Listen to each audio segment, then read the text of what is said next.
இரண்டாவது சுற்று இப்ப ஆரம்பமாகுது சார். இது வந்து குற்றச்சாட்டு சுற்று அப்படின்னு சொல்லி அழைக்கப்படுது. நம்ம டீம் வந்து ஏற்கனவே சொல்லியிருப்பாங்க உங்களுக்கு. இப்ப திமுக சார்பில் இப்ப உங்ககிட்ட தான் ஆரம்பிக்கிறேன் நான். இப்ப திமுக சார்பிலையும் சேர்த்தே நீங்க தான் வந்திருக்கீங்க அப்படிங்கறதுனால அது சார்ந்த சில கேள்விகள். ஏன்னா நியூஸ் தமிழுடைய தேர்தல் பயண வாகனத்தை நீங்க பாக்குறீங்க. இந்த வாகனத்தின் மூலமா திருவள்ளூர் மாவட்டம் தொடங்கி கன்னியாகுமரி வரை நாங்கள் தொடர்ந்து சென்று கொண்டிருக்கிறோம். பலதரப்பட்ட மக்களை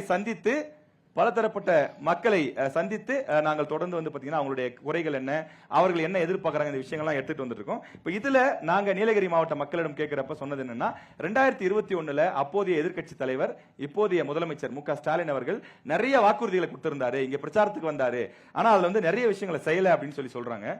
அந்த குற்றச்சாட்டுகள் நான் கேட்கிறேன், செஞ்சுட்டாங்களா அப்படிங்கறத நீங்க சொல்லுங்க. நீலகிரியில வந்து பாத்தீங்கன்னா தகவல் தொழில்நுட்ப பூங்கா அமைக்கப்படும் சொல்லி முதலமைச்சர் வாக்குறுதி கொடுத்திருந்தாரு. நீலகிரியில் நீலகிரியில் தகவல் தொழில்நுட்ப பூங்கா குன்னூரில் ஆரம்பிக்கப்பட்டு அடிக்கல் நாட்டப்பட்டிருக்கிறது.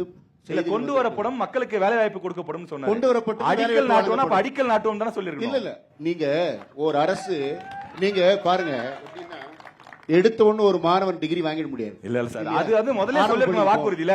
கொண்டு வருவதற்கு ஒரு நடவடிக்கை எடுக்கப்படும்.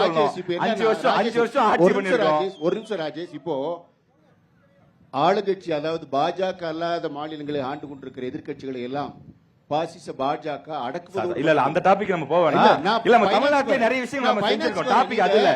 பாஜகவா ஊட்டி நம்ம நீலகிரி மாவட்டம் பத்தி பேசுறோம். எனக்கு ஆன்சர் பண்ண நீங்க டைம், நீங்க டைரக்டா இத பத்தி வாங்க, தொழில் பூங்கா பத்தி வாங்க. நீங்க பேசுங்க. சொன்னீங்க ஐடி பார்க் ஆரம்பிக்கப்பட்டு வேலை நடந்து கொண்டிருக்கிறது. இன்னும் முடிக்கப்படல, மக்களுக்கு இன்னும் வேலை வாய்ப்பு கிடைக்கல. ஓகே, எய்ம்ஸ் இன்னும் நடந்துட்டே இருக்கு, அதையும் நீங்க சொல்லணும்ல. இல்ல சார், அதுக்கான வேலை இது இல்ல. ஓகே, அடிக்கல் நாட்டப்பட்டு ஐடி பார்க் வேலை நடந்துட்டு இருக்கு. நீங்க 10 வருஷத்துக்கு முன்னாடி எய்ம்ஸ் இன்னும் வால் தான் வந்துட்டு இருக்கு. அடுத்த கேள்வி. சரி, ரைட், ஓகே. அடுத்தது நீலகிரியில வந்து அரசு பொறியியல் கல்லூரி உருவாக்கப்படும், கவர்மெண்ட் பொறியியல் கல்லூரி உருவாக்கப்படும் சொல்லியிருக்காரு முதலமைச்சர். குன்னூர்ல அரசு கலைக்கல்லூரி ஆரம்பிக்கப்பட்டிருக்கிறது. பொறியியல் கல்லூரி விரைவில் ஆரம்பிக்கப்படும். பொறியியல் கல்லூரி சார் நான் கேட்டேன். விரைவில் ஆரம்பிக்கப்படும். 5 வருஷத்துல செஞ்சு கொடுக்கப்படும் சொல்லிட்டு கடைசியா சொல்றாரு.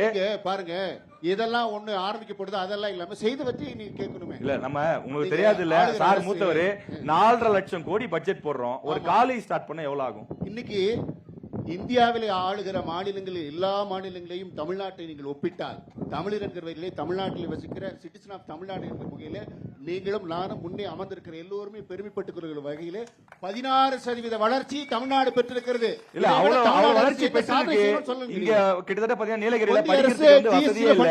இங்க இருக்கக்கூடியவங்க எவ்வளவு கஷ்டப்படுறாங்க உங்களுக்கு தெரியும். இங்க ஒரு பொறியியல் காலேஜ் வந்திருந்தா, ஒரு பொறியியல் கல்லூரி வந்திருந்தால் நாங்க ரொம்ப பயன்பெற்றிருப்போம்னு சொல்லி மக்கள் சொல்றாங்க. உங்ககிட்ட சொல்றேன். அடுத்த இன்னும் 2 கேள்வி இருக்கு. இன்னும் 2 கேள்வி இருக்குங்க ஐயா. இப்ப நீங்க அதுக்கு முன்னாடி ஒண்ணு சொன்னீங்க, குன்னூர்ல வந்து என்ன கொண்டு வந்திருக்கான்னு சொன்னீங்க ஐயா? கலை அறிவியல் கல்லூரி கொண்டு வந்திருக்கான்னு சொன்னீங்க. குன்னூர்ல கலை அறிவியல் கல்லூரி கொண்டு வந்து எவ்வளவு நாள் ஆகுதுங்க ஐயா? சொல்லுங்க, நீங்க தான் சொல்லுங்க. 6 மாசம் ஆகுது. ஆனா வழக்கமா காலேஜ் தான் எங்க செயல்படும்? காலேஜ்ல செயல்படும்.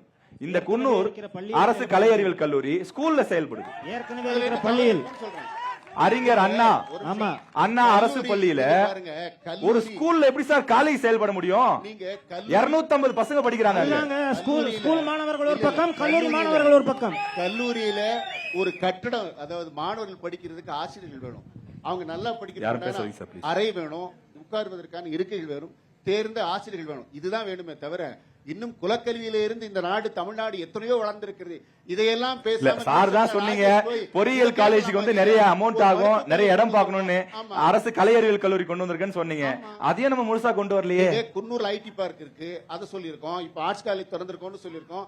அதுக்கு வேண்டிய கட்டடங்கள் விரைவில் ஆரம்பிக்கப்படும். காலேஜ்னா ஒரு இன்ஃப்ராஸ்ட்ரக்சர் இருக்கணும்ல. திராவிட மாடல் ஸ்கூல்ல உட்கார வச்சு, அப்ப ஸ்கூல் காலேஜ் நம்ம தனியா பிரிச்சு வச்சிருக்கோம். கல்லூரி இயங்கும். சரி, ரைட், ஓகே.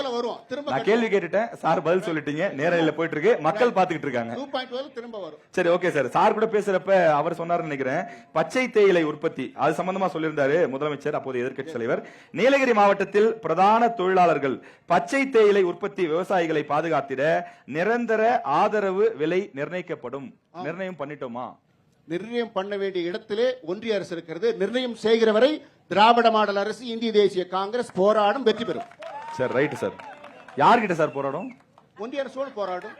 இல்ல, தமிழ் ஆட்சிக்கு வாக்குறுதி கொடுத்தது முதலமைச்சர். நீங்க இது நம்ம ஆட்சி. தமிழ்நாடு ஒரு மாநிலம். மாநில அரசு என்ன செய்ய முடியும்னு சொன்னா, மாநில அரசு இந்த அது இப்ப இல்ல அது தெரிஞ்சுதானே வாக்குறுதி கொடுத்திருப்போம். ஆமா, நாங்க இப்போ எங்களுடைய கூட்டணி இந்த காங்கிரஸ் கட்சி கூட்டணி ஆட்சி அமைஞ்சிருந்தா இந்த தேயிலை அத்தியாவசிய விலைப்பட்டியலில் சேர்க்கப்பட்டிருக்கும். குறைந்தபட்ச ஆதார விலையை நிர்ணயித்திருப்போம். மக்கள் அந்த வாய்ப்பு வழங்காம போயிட்டாங்க. இல்ல அத ஒரு டிஸ்க்ளைமர் மாதிரி ஒரு பைலைன் மாதிரி சொல்லிருந்தாங்கன்னா, மத்தியிலும் நம்முடைய ஆட்சி அமைந்தால் இதை செய்து கொடுப்போம் சொல்லியிருந்தா கேள்வி இல்ல. ராஜேஷோட கருத்து இனிமேல் எடுத்துக்கிறோம். ராஜேஷோட வரி இனிமேல் நினைச்சுக்கிறோம். ஏன்னா அந்த வாக்குறுதி கொடுக்கறப்போ பிஜேபி அரசாங்கம் தான் இருந்தது, சாருக்கு தெரியும்.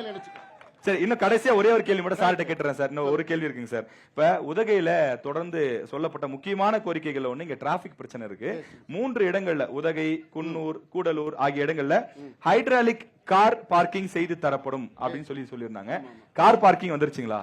கார் பார்க்கிங் இது என்னன்னா, இது கொஞ்சம் விரிவாவே பேசுங்க பேசுங்க. நம்முடைய சட்டமன்ற உறுப்பினர் கணேஷ் அவர்கள் இந்த சட்டமன்ற கூட்டத்தொடர் மட்டுமல்ல, கடந்த முறை சட்டமன்ற உறுப்பினராக இருக்கும்போது கூட அவர் பேசி 2வது சட்டமன்ற உரையிலேயே உதகை சட்டமன்ற தொகுதியில் குறிப்பாக ஊட்டியிலே பல்லாயிரக்கணக்கான சுற்றுலா பயணிகள் உதகைக்கு வந்து போகிற வகையிலே அங்கே நிறுத்துவதற்கான பார்க்கிங் நிறுத்தங்கள் இல்லை என்று சொல்லி இந்த ஊட்டியில ரேஸ் கோர்ஸ் மைதானத்தில் ஒரு இடம் வேணும் அப்படின்னு சொல்லி கடந்த கூட்டத்தொடரில் பேசினாங்க.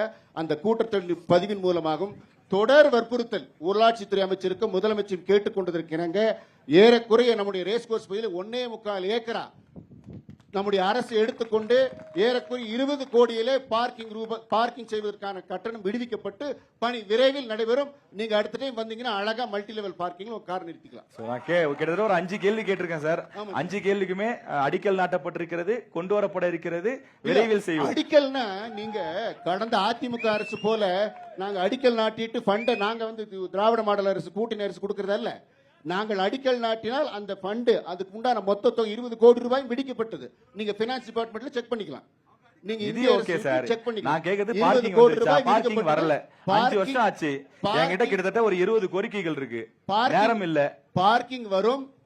மே மாதத்திலே தேர்தல் முடிந்து வெற்றி பெற்று மீண்டும் இங்கே நம்முடைய திராவிட முன்னேற்ற கழக கூட்டணி அரசின் சார்பில் பார்க்கிங் திறந்து வைப்போம். மகிழ்ச்சி. சரி, ஓகே. திறந்து வைப்பார்கள் என்று நம்புவோம். ஓகே, நன்றிங்க சார். இன்னும் திரும்ப நம்ம நிறைய பேசுவோம்.